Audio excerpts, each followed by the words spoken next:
While the DNC is facing a cash crunch as major backers are reportedly refusing to fork over really any money heading into the midterms. That's a big problem. That's from the Wall Street Journal. The party's also still paying off a lot of debt from Kamala Harris's $1.5 billion campaign.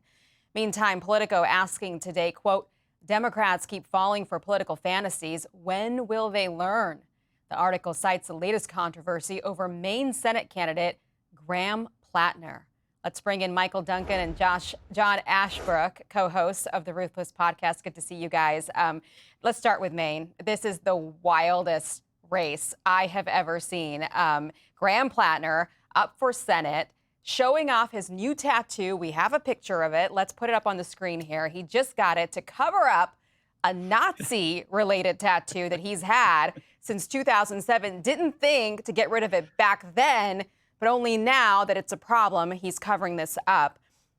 John, I'll start with you. I don't know maybe why the Dems are having such issues with cash flow. It might have to do with donors seeing candidates like this and thinking, like, who's in charge? Who is recruiting these people?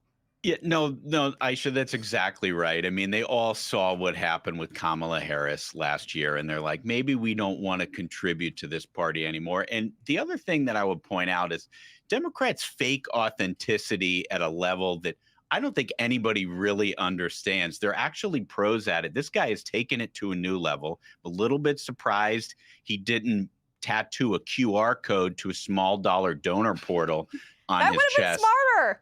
It would have been smarter. And the thing is, they think they can get away with it because the liberal voters in the Northeast are fooled by this kind of thing. People in Fort Wayne, Indiana, other parts of the country, they would never be fooled by anything like that. Nobody in Fort Wayne, Indiana can be fooled by anything. That's the best town in the universe. I want to play this for you, Michael. This is, I think, the soundbite of the day. And this should get played over and over again because it encapsulates what is wrong with the Democratic Party right now. This is Abigail Spanberger running for governor in Virginia, and she's complaining because she's getting asked questions and she's having to comment on the guy that might be her attorney general. Watch this. I have worked tirelessly for 2 years running for this office. The fact that I have to spend even a moment's time talking about somebody else's text messages from years ago, rather than what I want to do as governor, is something that I am deeply unhappy about. Well, she wouldn't have this problem if she would just dump him.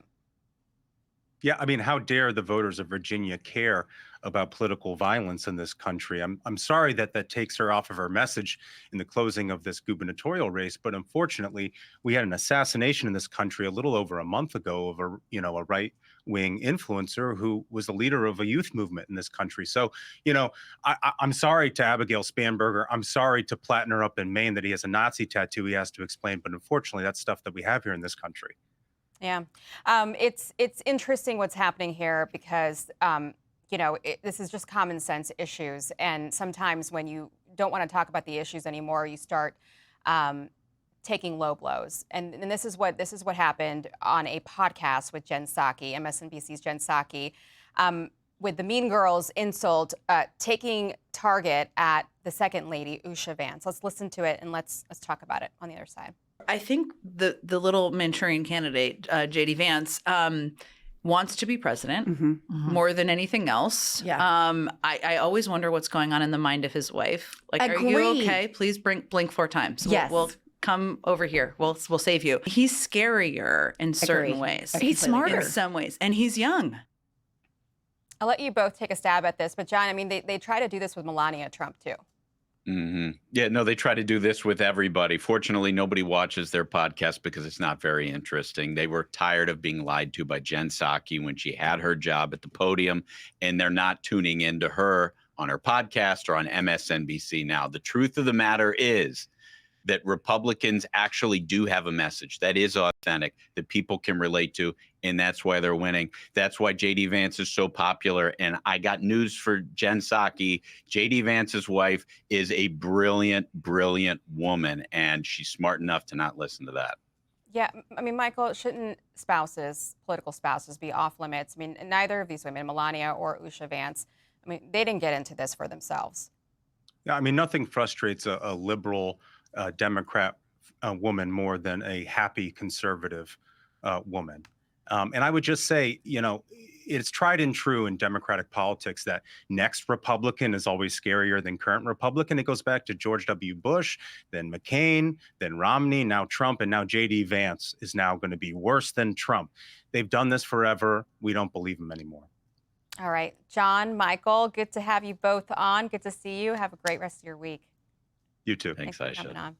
Click here to subscribe to the Fox News YouTube page to catch our hottest interviews and most compelling analysis. You won't get it anywhere else.